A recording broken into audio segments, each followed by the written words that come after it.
This is us finished last week. So at the end of our large series, that was a 7-week series, we take time to stop, reflect, think about what do we want to take away from what we've heard over the past few weeks. Now, you might have been here for a lot of the series. You might have only heard a few talks. You might have heard no talks in this series, but today is still a chance to pause and reflect in your own personal circumstance and what's going on for you. So why don't you start by taking a big breath in and a big breath out. Okay, let's just kind of relax, breathe. This is time we've got to actually stop and reflect and be still and just take a moment, because life is busy, life is hectic, and there's so much going on for all of us. So this is a chance to really just stop and reflect in God's presence and allow him to refresh you and allow him to speak to you. So in these pause weeks, we take an opportunity to recap on what we've heard, reflect on what we think we've learnt, and then importantly, how are we going to relate some of that to our lives? How are we going to apply it? Because it's always in the application that often things fall down. We expose ourselves to lots of stuff, but what difference does it make in our lives? What's going to change?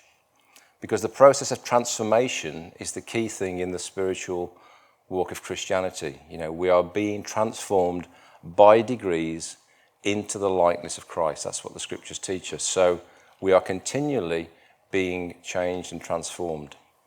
And so if you feel like you're a little bit stuck, today's a chance to ask God, why am I stuck? Where am I stuck? And how can I continue to grow in you? How can I continue to be changed? Because we're not supposed to be like concrete. We never set.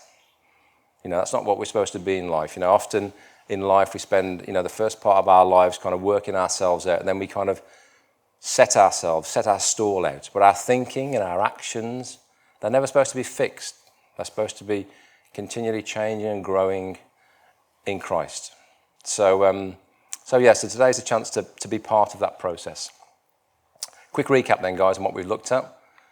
We've looked at these various statements which we're going to cover. So in the first week, we talked about our relationship with God. And we said we try to be intimate, i.e. we try to have a close personal relationship with God. We try to be expectant in the sense that we believe that God is going to move in our lives. He's going to be active in our lives. We try and be inspired by him. He's the one that we look to. He's the one that we lean into. And we try and be led by him. And so we believe here at Riverside that our relationship with God is a dynamic thing. It's not a static thing. The incredible thing about the Christian faith is that Jesus rose again. He's alive. That was the thing that made Christianity so incredibly subversive and dynamic, was the fact that Christ rose again. And by his Spirit, we can live that resurrection life. So we believe our relationship with God is dynamic, constantly every day. God is with us, speaking to us, encouraging us, leading us.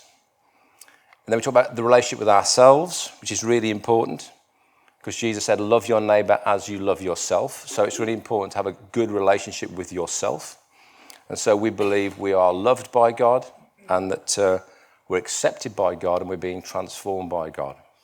So often we live with this crippling sense that no one really loves us, no one really likes us, no one really cares for us. But actually, if we know the love of God and we can really live out of that love, it transforms the way we are. It transforms the way we act. It transforms the way we relate to people. So really understanding the love of God is really important, we believe as church, that we get to really imbibe that love and know that love and live out of that love. The scriptures say we don't receive a spirit of fear from God, we receive a spirit of adoption and love. And so it's out of that love that we can exist. And then we talked about our relationship with others flowing out of that. We try to be honest. We try to be authentic. We try to be ourselves. And we try to be interdependent, not independent. So we want to express our need of each other. We don't want to be embarrassed about that. We want to express that we need each other to do life well. We're not in this process of spiritual transformation on our own. We're on a journey together. And the Bible says we're all members of one body. Use the analogy of like we're a body and we're all bits of this body that come together to form the wholeness of Christ. And so we don't do following Jesus on our own. We do it in community. We do it together and we need each other. And we try and not be false with each other. We try and be true and honest and gracious, with each other and create this community of love and truth. Then we talked about how we share our faith, how we communicate with other people, how we express what's going on for us. And we talked about being relevant, trying to build these bridges of relevancy, not talking about ancient things or obscure things, but trying to make Jesus, the activity of Jesus in our lives, relevant to other people. We talked about being real, about the struggles that we have as Christians and the doubts and the questions that we carry and not being ashamed of those. We talked about the complexities and the challenges of the Christian faith. And we also talked about this idea that we want to be good. We want to carry God's goodness to other people, be trained in God's goodness and then carry that goodness to others. So expressing this good for everyone mantra that we've had at Riverside for 9 years or so. And Abby did a great job in talking about our outlook. What's our attitude and approach to other people? We want to create this community and this environment of warmth and welcome. So when people encounter us, they encounter God's love through us. We want to couple that with an attitude of love in the way we serve people, the way we include them, and the way we make them feel safe. We honour who they are in their uniqueness, and we welcome them in and make them feel part. So we want to be a community where everyone is seen and heard and valued. And then our actions. So we try and be kind. Being kind sounds quite simple, but actually being kind is a fundamental thing that we all need to carry, because kindness transforms things. If we can be kind to those around us, it transforms relationships, it transforms environments. It's a very simple thing to do. We try and be helpful, we try and be practical, and we try and be responsible. We put handles on our faith by being kind and helpful and practical. And the responsible piece is that we want to be reliable in doing what we say we're going to do. So if we say we're going to do something, we want to do it well, and we want to do it reliably. And that means we carry our faith and our commitments responsibly. So that's a really key thing in what we try and do with the outworking of our faith. And lastly, Jake did a great job last week talking about our thinking. If you missed that talk, you can grab that on YouTube. We try to be open, always learning and comfortable with questions. Not being afraid to wrestle with our theology, our understanding of God, not being afraid to hold different opinions, not being afraid to go deeper around questions. We want to be a community that's growing in our faith and our understanding of God. So we want to wrestle with the mysteries of God, going deeper in God. And we use this phrase, yielded consensus, whereby we yield the need to be right over each other with the desire to be loving with each other. And the guy who coined that phrase, Nick Bundock, we actually met him last week. We met him in London at an event we went to. And it was beautiful to meet the man who coined that phrase. And he's as lovely in the flesh as he's on the video that we use in our All One series. And it was lovely just to talk around that whole idea that we come together around Christ and around love. And we don't major on our different opinions on things. We major on Christ. So what we've tried to do with this series, we've tried to put language to the sort of church that we are, we believe, and also the church we want to be, where we see ourselves. And the reason we tried to do this is because we tried to put a description around kind of the church family, the church home. We call them aspirational distinctives because, as I say, they are where we are, but also what we aspire to grow in and what we aspire to do better. They're distinctives because that's what we feel that we're called to be as Riverside, what we feel we're called to carry as a church. They're not for everyone, they're not for every church, but that's what we feel as a church we're called to carry. Now, I want to say a few things about this list before we move on. The first thing is what this list isn't, okay? What it isn't. The first thing is it isn't exhaustive. And what I mean by that is those 7 phrases don't say everything about everything of who we are as a church. They're not designed to be a complete, comprehensive description of everything that we are and everything we're going to be in the future. You could add, and I could add more words and more phrases to that list that you think describe the sort of church that Riverside is. And we're going to continue, obviously, to grow and move forward in God, and that list might grow and change as we do that. But those 7 phrases are like a distilled version of what we believe God is saying to us right now. And so that's kind of what we feel God is saying in this moment in time. They describe our journey right now. but not an exhaustive list. The second thing is the list isn't supposed to be dogmatic. And what I mean by that, those phrases aren't cast in stone. They're not inflexible. They're not sort of strict rules. They're just our best expression of where we feel we are now as a church and what we feel God's saying to us now as a church. And lastly, the list isn't compulsory. No one's going to make you adhere to those things, okay? We're not going to come around with a checklist and check how you're doing against those 7 criteria. We're not trying to make you all the same. We're not trying to make you like these little uniform hedges. You know, you're all exactly the same, doing exactly the same things, acting exactly the same way. You know, you're all uniform little soldiers. We're not trying to do that. The Bible describes the church as God's manifold wisdom. And the word manifold in the Greek means much variegated. It describes this beautiful colour and pattern and variation that God sees within his church. So rather than the church looking like that, the church looks more like this to God. This beautiful expression of variety and colour and difference is how God sees his church. So the church isn't supposed to be uniform. We're not all supposed to be the same. But the church is supposed to be unified. So we're held together in our difference and our diversity by the love of God. So that's how we see ourselves. This beautiful expression of God's church. Let's talk about now what the list is. What is it then? Well, the first thing I think it is, it's a helpful tool to describe the sort of church that we are. I don't know about you, but you might have been asked, what sort of church do you go to? What sort of church is Riverside? And often I've gone quite lamely sometimes. It's a modern Christian church. It's, are you a happy clappy church? Well, we're not really a happy clappy church. What does that even mean? We're a modern charismatic church. The great thing about this list that we've talked about with all This Is Us is you could add some other descriptions of Riverside. You could maybe say we're a church that tries to model authentic, honest relationships. We're a church that tries to make everyone feel welcomed and included and safe. You could say we're a church that's comfortable in asking questions about our faith. You could use any of the descriptive words and phrases from that list to help flesh out the sort of church that Riverside is. So it's a helpful tool to describe the church. It's also a blueprint we can measure ourselves against. We can use it like a measuring tool. So we can use these distinctives to kind of assess when we do something, are we kind of helping reinforce the things on that list? Are we kind of achieving the things we believe God has called us to do? So we could apply that list to something like All Wrapped Up, couldn't we? And we could look at that statement. In our actions, we try to be kind, helpful, practical, and responsible.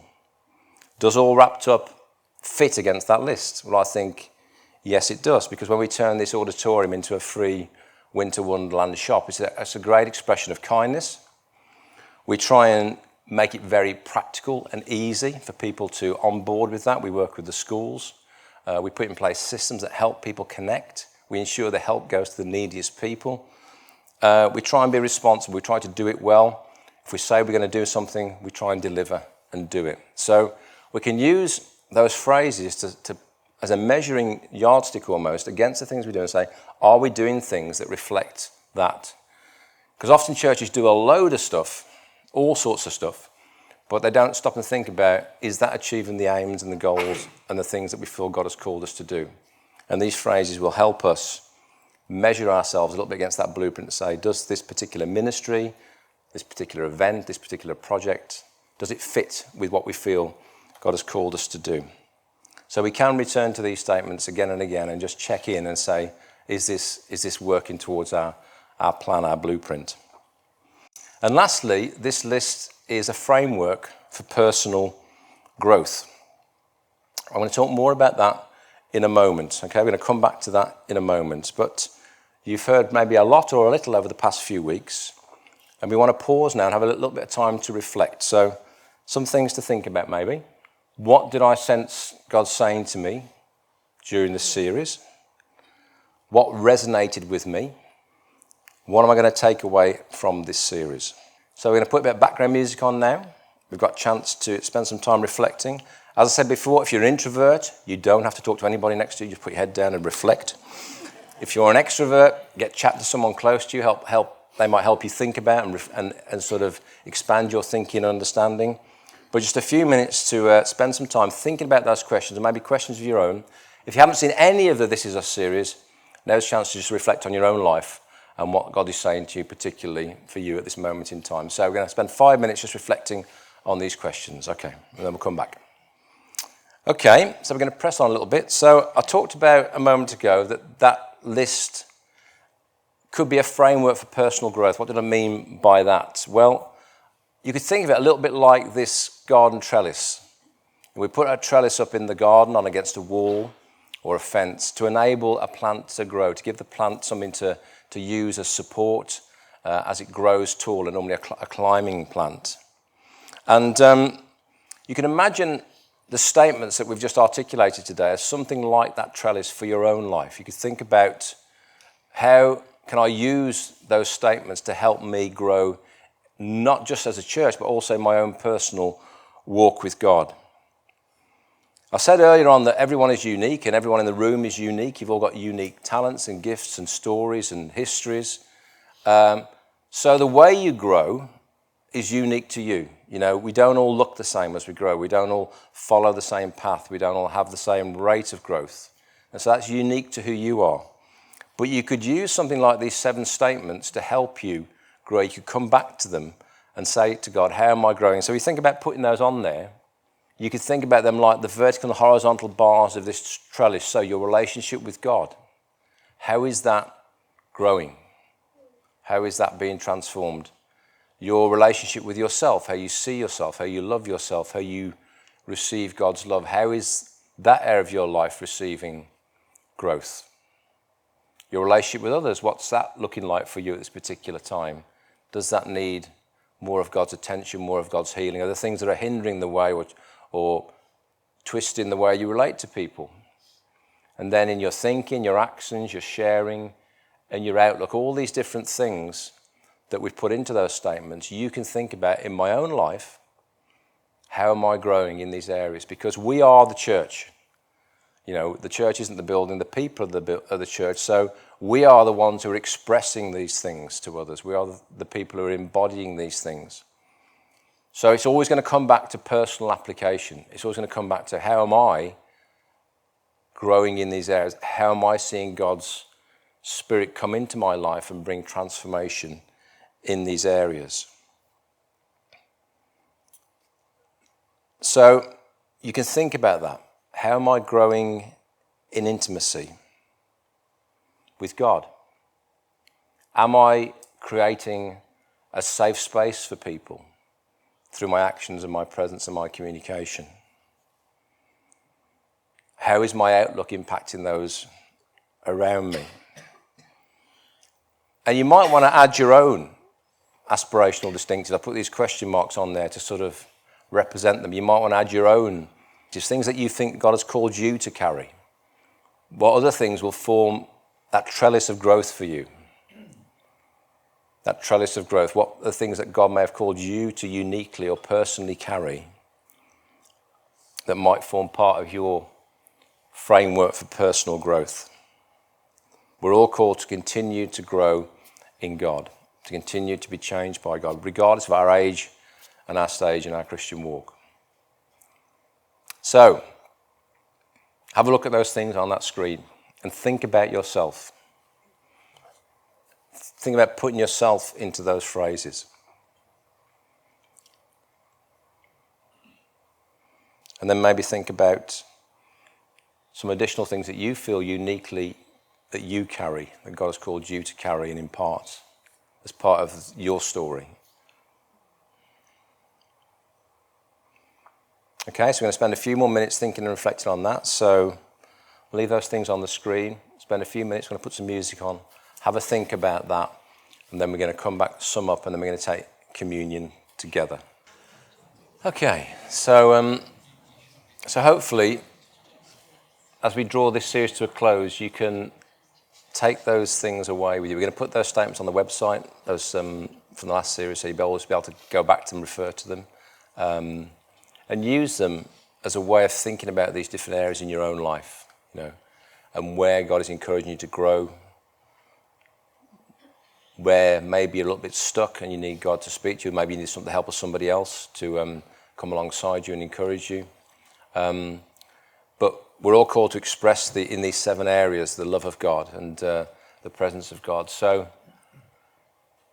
and the ancients were very good at using trellis-like arrangements in their lives to promote growth. So sometimes something like a list is really helpful. We can come back to it and say, God, speak to me again about this particular area of my life.